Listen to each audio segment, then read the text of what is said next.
Welcome back to the Daily Mastermind. George Wright III with your daily dose of inspiration, motivation, and education. And today we're going to talk shop. I'm excited to have Colton Page here with me. How you doing today? I'm doing great. Happy to be here. I know this is good. It's been a couple of busy guys get together, and I'm excited because on the Daily Mastermind, a lot of the CEOs, owners, entrepreneurs, business owners that we talk with, they love the mindset, they love the fitness, they love the lifestyle, but it is about business, and we really want to get down to business. So today we're going to talk about something I haven't featured, which is payments. And so for everyone that does not know Colton, let me give you a quick introduction. Colton Page, he's the Chief Sales Officer and co-owner of PlatPay, which is a cutting-edge merchant processing company with over 20 years of experience. Now, PlatPay has done over $1 billion in transactions, and it's definitely a leader in banking, and providing redundancy and tailored payment solutions. Colton has also been instrumental in securing some of the company's largest clients and driving innovations. So with a dual bachelor's degree in international business and finance, Colton brings a global perspective to his role. I want to talk a little bit about it today, but he started as a door-to-door sales rep and then managing 40 reps generating $6 million in sales. But his hands-on approach has also given him a lot of understanding in leadership, resilience, and relationship building. So he's pretty passionate about technology and financial systems, which we'll talk about today. So welcome to the podcast, man. I appreciate you being here. I know you're a busy guy, so a lot of things going on, right? Oh yeah, we got tons going on, but I'll always make time. You know, what's funny is I love the industry you're in because you're in an industry where you see all different types of businesses, right? You see everybody that's doing all kinds of different things. So you sort of have a pulse on what's working and what's not in the industry, wouldn't you say? Yeah, I mean, for good and for worse, we get to see behind the curtain, right? Yeah. And so we'll go to a lot of these masterminds, and we have a lot of people say, "Hey, this is what's working, this is what's not." But ultimately, we get to see what's actually working. Yeah. Because they might. I mean, and it's not a dig on them. It's like they're trying to do their best, but numbers don't lie, and so that's what we'll see, right? I love that because that is something, especially in today's marketplace with AI, and you don't know who's real, who isn't, who's doing business, who's not. Everybody looks like a success. And that's a good thing. Like you said, that's not, I'm not, making fun of anybody in particular, but you do have a sense on actually who's doing sales. So before we jump into that, I want to kind of back up a little bit. You started in door-to-door sales. Yeah. I mean, at the end of the day, you've gone from door-to-door sales to Chief Sales Officer and co-owner at PlatPay. So how did that happen? What was the transition that took place there? So door-to-door started when I was, I started late actually. I started when I was 25. So I was already married, in school, and did that with my brother-in-law. And so we created this team. And so, after 4 years of building the team, owning a couple offices, understanding the day-to-day, the operations, because when you get to a point where you own the offices, then now you're dealing with technicians and trucks and product and your reps, and then you're still selling yourself. So there's a lot. So I mean, even from sales to logistics and actually managing a bunch of other things you're coordinating with. You're literally taking off hats throughout the day. And so I think that helped a ton. And we were so busy. It got to the point where my wife's like, "I'm not even coming out to the summer with you. Like, I'll just come visit you." Cause I was like 8 a.m. till like 11 o'clock at night. Yeah. So every day. But with that, the transition is I got to a point where I was like, I love recruiting and I love hanging out with all these guys, but I'm like, I'm 30 years old. I don't want to be recruiting 20-year-old kids and depending on them for my financial success. So at that moment, I kind of pivoted, and I actually I'd recently worked at PlatPay a long time ago. Okay. Just learning the business, just kind of helping everyone. And so I came back, chatted with Jed, and we kind of built this strategic plan of saying, "Hey, come on in, let's build this together," type of thing. And from there, it's been a great 2.5 years so far. It's interesting because I got my start in sales as well. In fact, I think that's one of the things a lot of young entrepreneurs are missing now is they don't have that sales 101, working with a client, working with a customer. They just immediately want to be, influencers or have the ability to just market online with funnels or whatever it is. So do you think that that's a skill? Do you feel like that's something that's really helped you a ton to build the success that you guys are building right now? Is that communication skill, sales skill? Oh, I think so. Because I mean, in one aspect, it's it's what got me in the door to even talk about, co-owning this with Jed and our partners and really building it. And then 2, I mean, like, you learn a ton. I think anyone should go do summer sales. Yeah. Like, even if it's for a summer and even if you suck, like, it will teach you so much, because when you're on the door, I mean, it's just you. You are completely alone with your thoughts. And so you have to learn how to control your thoughts. You're alone. You're talking to strangers. I mean, the ability to walk into a neighborhood and be like, out of 100 people, I'm going to get like 5 to 6 of these random strangers to give me their credit cards. Like, at the end of the day, that's what it is. Yeah. And it's a lot of no's in between, right? Like, it's just a ton of no's. Hundreds. I mean, and you'll figure out, like, hey, for every 20 people, I'll get a sale. And then it's a mind game. But my point with that is the discipline and the mental tenacity that you develop goes into like the day-to-day now. So even like not just sales, but like helping our underwriters or our onboarders, like helping them like word and or talk to customers correctly. Like, cause like you have the stigma of like, hey, well, I'm just customer service. I'm just going to do it this way. Or I'm just an underwriter. Like, I just need these documents. So I'm just going to ask them. I'm like, well, there's a way to ask. Right. And then it will help them give us more documents or information that we need. So I think day to day, and then on the bigger picture, like it's helped a ton. Yeah, I can't agree more, because I have learned, and starting out in sales and then going into management and ownership and, things like that. Yeah. The art of persuasion, which is really sales. I mean, sales has kind of a tough stigma because people are like, I don't want to be sold. I don't want to be a salesman. Yeah. But at the end of the day, everybody's selling. Everybody's selling their products or services. You're trying to communicate. And I think those are some of the biggest lessons you can learn by far. And for those of you that don't know what he talks about when he says summer sales, I mean, door to door, alarms, pest control. There's a lot of companies that sell products door to door. And to be able to go, and you made a comment here, and I wanted to kind of just put a pin in that. And that was that you knew the numbers. So at some point, all of business is a numbers game. It's a number of contacts to get, presentations to be able to get sales. Yeah. And so there's that, there's the persuasion. Were there any big pivotal moments for you, like in your entrepreneurial journey, or was it just an evolution over time to wanting to be able to do more and leverage more and things like that? Was there any big moments that kind of changed things for you?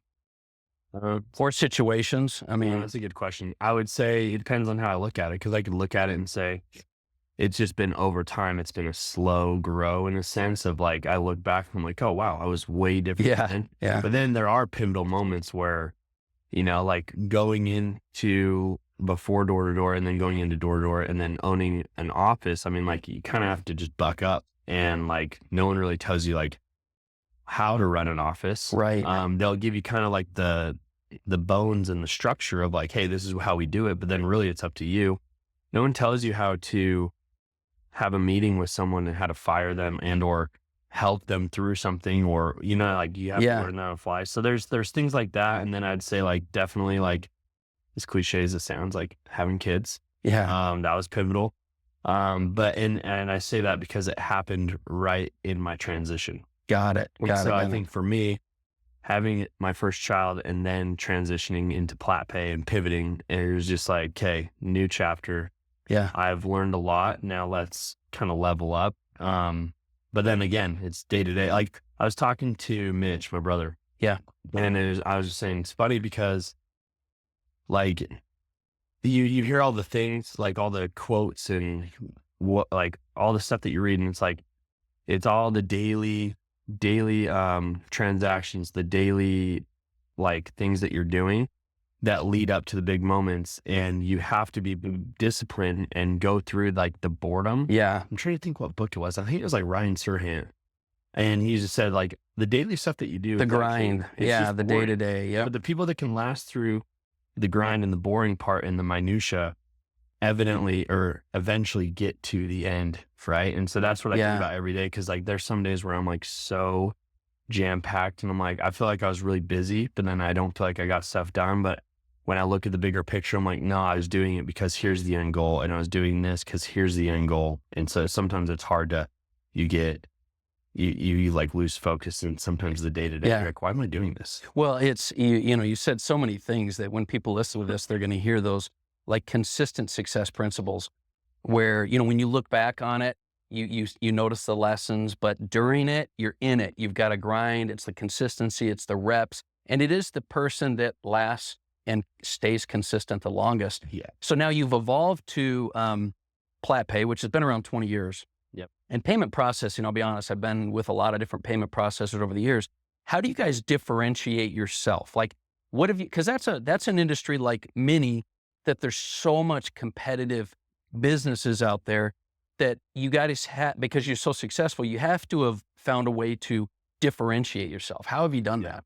So back in the day, so how we did that at the beginning was my dad owned a huge telemarketing company, and they kept getting shut down on their merchant accounts. So they're like, I mean, long story short, they're like, we either got to go make our own or we got to go partner with one that understands our business model. So that's first how PlatPay evolved. And we're like, okay, we know how to do high risk. We know how to do coaching and continuity. And we have the banking relationships that understand those business models and like those business models. Then going forward, we went to a lot of masterminds. So I feel like a lot of payment processing companies, they'll get leads online, or they'll just like go door knocking around, which is not bad. That wasn't our style. So, but you went and connected with people at masterminds. You went and talked to them. Yeah. So we'd go speak on stage. We'd go connect with them. It was all about relationships and then referrals, right? Having people want to be referral partners. Got it. And then I would say the last like 4 years, obviously with COVID, there wasn't a lot of masterminds to go to. Right. So we had to pivot and go more like digital marketing and then also just value adds and saying, hey, here's all our strategic partners. Like, how can we, besides just taking payments, how can we give you an opportunity and add value to your company so you can do more revenue? So obviously that would benefit us, but basically if we benefit you, then we'll get benefited later down the road. Right. So how do we add more value to you guys? And I think that's been like the key. I like the value, but also, like you said, relationships. So clearly you're creating relationships and the value, and then it becomes what? Not all about the best deal, right? So now because you have a relationship, you're creating value. But you guys talk a lot about banking redundancy. What does that mean specifically when it comes to merchant processing, banking redundancy, and how does that benefit a business overall? Yeah. So, I mean, from what I've learned, and I know that because I've been in meetings with bankers and I've been to banking conferences. And so there's so much that I don't know that goes over my head, but from a processing standpoint or from a merchant standpoint, it's like people think, oh, I need to go get a lot of processors. Well, I literally, like quite literally this week, I just dealt with a guy that's like, hey, I got you guys, and then I have like 2 more processors that filled out apps. And I was like, okay, I'm like, let me know where, because we don't want to go to the same place and throw red flags. And all 3 processors, their first option was the same option. That's including us. And so even though they were diversified, they were not redundant. No. It was the same place they were going to process. Exactly. Got it. So that's where I try to teach our merchants saying, hey, like, I mean, by all means, you can go use as many processors as you want, but be very transparent with me, because I'm going to try to build redundancy on the back end, not at a processing level, but at a bank level. And then even then, certain banks are on the same vein, if you want to call it, of like, if you like look at it like a pyramid, you have like the big 5, right? Wells, Chase, Thirds, those banks, and then there's veins of banks. And so that all go through the same sources and channels, right? Yeah. So you want to be strategic on where you're putting your client, especially your very big, important clients, because if anything were to ever happen, I mean, it's your throat to choke. Yeah. And just so, and obviously if you're running a business and you've got processing, you know this, but the key and reason for redundancy is because for whatever random reason, customer chargebacks, refunds, maybe you're just processing too much too fast, and your merchant account gets shut down or held or frozen, you got to have a backup, basically. And you're saying, you know, if your backup is another processor that uses the same one, you're out of luck, right? So yeah, I mean, that makes sense. Yeah, think about it, like you get shut down in one bank and then, or one processor, but that processor, you know, is connected to these 2 banks, and your other bank was the one that's connected to. I mean, like that's not going to be true redundancy. And so then you're SOL, right? And so it's being strategic on this. Well, that kind of really leads to what I was going to ask you next, which is, what are the biggest challenges? You know, if somebody's running a company right now, and I think it's as important to address this stuff before you run into the challenges. So What are the biggest challenges? Somebody's processing, they're doing great right now, or they're starting a business, they're growing. What are the things they should look out for that are challenges they're going to face when it comes to processing cards and sales? Because that's obviously where the money's going to be, right? Yeah. I would say like the system, because I think everyone, like when they're starting it, the last thing they're thinking of is processing. So they'll go get Stripe, right? Yeah. And then they start building everything around Stripe, but then they don't understand that Stripe is an aggregator. It's not really your actual merchant account. You're grouped in a group with hundreds, if not thousands of people. And so if there's one bad apple in that can lead to an internal audit with Stripe in that whole group. So like I've dealt with people, they're referral partners. They refer people to us, but they're like, I'm too far down the road. I've built my entire system around Stripe. Granted, like Stripe has really good integrations. Yeah. They're more, and they make it easy, right? I mean, they just like turn it on, you're good to go. They're more FinTech than actual processor, right? They're more just the tech part of it. So that's one thing is like, be careful. Like it is a heavier lift at the beginning to go through us or any processor than Stripe, because Stripe doesn't even look at your account. They auto approve and they'll look at it later, and if you violate their laws, then they'll hold your funds. And then all of a sudden your entire system is built around your Stripe. You violate their laws, or your business model is not actually approved by them, but they don't catch that till later. And now you're SOL, and then you're like, oh, well, I need a new processor, but now we got to go work on integrations, and now you have to have your dev team involved. And there's so many different things. So that's one thing I'd be like, when you're building around either a CRM or whatever, or a website, just like make sure that you have multiple integrations and you don't build around one little thing, right? Because then you're not being redundant in the sense of internally.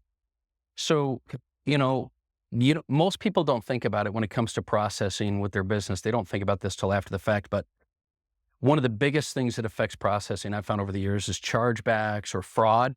Fraud is a big thing right now because it's becoming easier and easier to fraud, to create fraud or to have your business deal with it. What do you do with stuff like that? What, like from your company standpoint, what do you do for your clients that helps protect them against this, educate them on this? Like, what do you do a little bit to help them with that? Because that's a big one, right?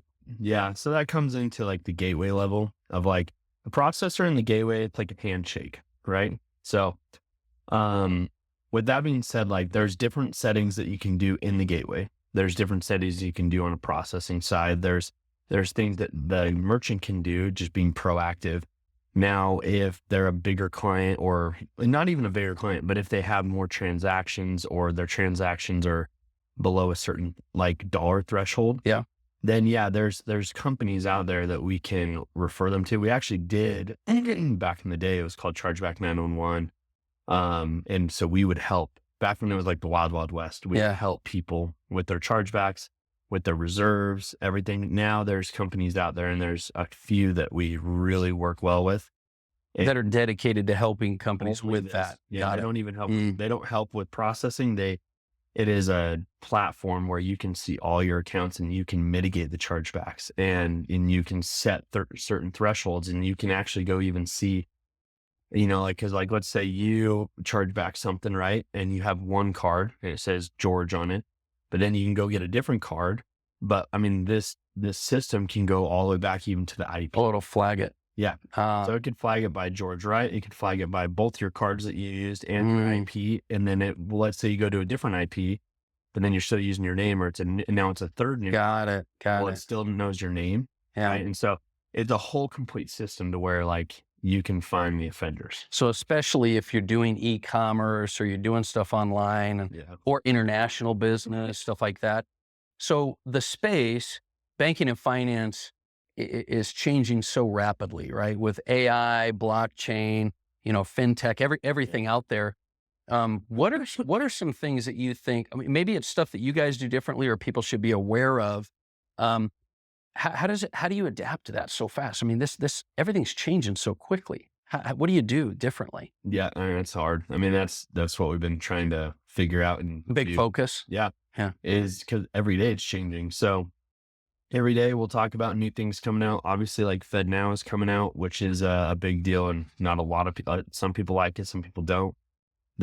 Right now they're just kind of inserting themselves. So you have the whole process, and they're just inserting themselves, just saying, "Hey, we're just here to help and look, right? Look. Yeah. Yeah. But then, at one point they're going to be like, well, we can also be a processor and we can give you instant payouts. And that's going to be their carrot, is that we can instantly transfer all your money. But now the feds can obviously look at everything. So there's Fed now. So then you have Visa trying to adapt to that, and they have Visa Net. And then you have everyone also trying to adapt to the blockchain, right? Yeah. Yeah. And so it's really just trying to figure out, like, so that's why we've been attending a lot more banking conferences. And So you guys have to stay up to speed. You got to go and be up on the regs as well as relationships and everything related to that, huh? yeah, I mean, we're learning as much as we can. And that's why if we can strategically partner with certain banks, then because I think there's going to be a banking consolidation at one point, Yeah. in the next 5 years. Because I mean, I don't know. It's just my opinion, but I think the bigger banks are going to try to obviously consolidate all the little regional banks. Yeah. Right. So Right. you want to strategically be with those guys, but they also want to fight back. And so it's this whole thing of like saying, hey, how do we stay more up to date? How are we more proactive? What can we do? Can we get into more of a niche, right? So like with Payment Cowboys, like a lot of the banks like Payment Cowboys, because it's a niche and it talks to an entire community, and it's not just e-commerce, right? Yeah. And so Explain what that is. So Payment Cowboys, I mean, we'll probably be talking about that in the future, but yeah. why did you do that and what is it? What was the purpose behind that? So the purpose is, well, one, we're really good friends with Casey Field. So he's a 6-time world champion bareback rider. And we like that world a lot. Like, I'm not from that world in the sense of like Cowboys, Western, whatever. But it's a big thing right now, obviously, from Hollywood to mainstream, right? 100%. Yeah. And So you saw that trend as well, and you have some good connections. And yeah, and I know Jed and Casey have been friends for a while, and Casey retired. And so we just said, hey, we'd love to partner with you and make, powered by PlatPay, make Payment Cowboys. So we can bring all of the tech and the support, but we want Payment Cowboys to be established around a handshake, grit, hard work, doing what's right. And to really help and to focus on those people in the Western world, or, in that like the cowboy world, because there's a lot of people. And then on top of that, some of our profits will go to what we call cowboy charities, which will then disperse it into certain avenues. And so not only are we trying to give back, but it's just like, we want to make sure we help that. Because those, like, how I understand it, and again, I'm a little naive, but you got a ton of hardworking people that kind of almost don't understand or don't have time to sit there and be like, can you figure out a new processor or a gateway or this and that? Yeah. Like, they have a brick and mortar business, and they have to be out there selling whatever it is they have. Yeah. And so I think sometimes they get taken advantage of by processors or banks, or Right. because they're like, you know what, it is what it is. I got to get out and work. Like, they're working with their hands. So we want to come in and kind of disrupt that and say, hey, we want to be transparent. We want to show you everything that you're going to do. Nice. We'll help you onboard. We'll help you get a new POS system, like whatever it may be. Just trying to make a difference in that realm. Because I think PlatPay is like in the masterminds, the gurus. So we want to help that area. But that is so interesting, because I think that's a perfect example of how you could take a product that's pretty much generic out there when it comes to payment processing, and find a niche, find a brand, create a strategic relationship, create a cause and impact that you can do with that business. And so, so many people are struggling when, it just takes some creativity and innovation to be able to do that. Yeah. So I'm curious, because you guys are really focused on growth. You're growing rapidly. The marketplace is growing rapidly. How do you maintain what I believe you guys have as one of your, superpowers, which is your relationships with your clients? How do you manage? It's like gas and brake, right? Like, I was like, how do you grow while maintaining relationships? Because growing involves expanding and new things and new focuses, but that's the kind of the opposite of tailored attention. So how do you do both? That's a good question. I've been trying to figure it out myself.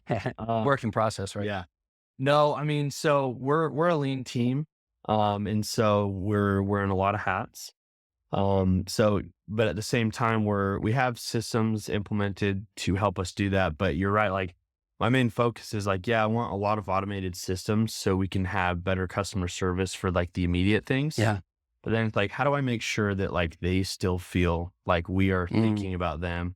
And that's where like, as of right now, like sometimes I'm up, like I go home, hang out with the family, and then I'm working again because there's so many new ideas and so many things. And there are people I want to take care of or someone I thought about. And I'm trying to hurry and text them.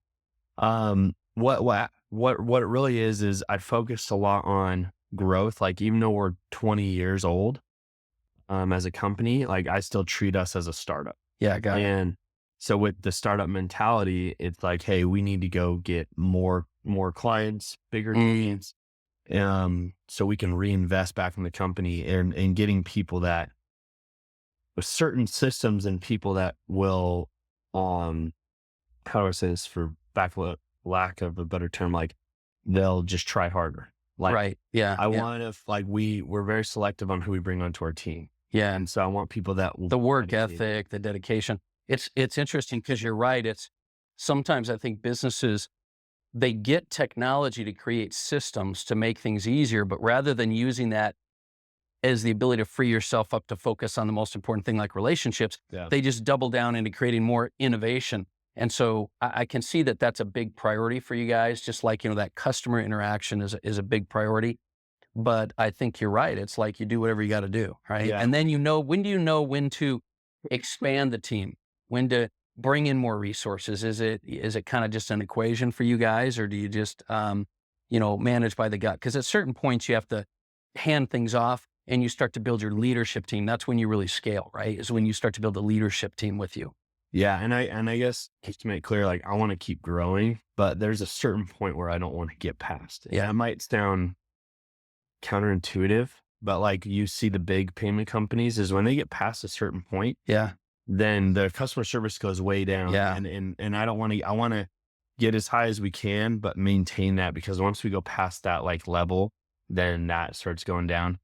Then there's just levels of management, and the client and the customer just doesn't get that same touch and feel. I get And it. that's like, we get clients from those people because they're like, hey, I want something like that. So that's why it's really important for me for customer retention, understanding every account that we have and understanding who it is, what they do. But I mean, on your question of like expanding, at the beginning, it was just, I can get to 100%. And then when I get to 115, 120, at one point there's a breaking point where I'm like, okay, now I'm dropping deals. Yeah. And that's where we need to go get someone. Got it. And so that's how I've gauged it in the last year and a half.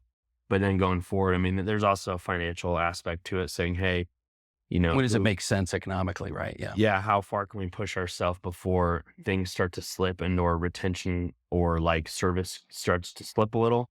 Well, then that's when we need to have someone else on. But I want to keep it so where like when people call in too, like if we only have 2 or 3 people answering the phone, like I want them to know them, right? Yeah. So I mean, there's pros and cons to everything. It's growing at an appropriate rate. Yeah. I think I've learned that same thing. I think when you do enough business, you get to a point where you realize that there are things that you can delegate or delete entirely. You're doing stuff that doesn't make any sense, right? Yeah. Or you could just deprioritize them.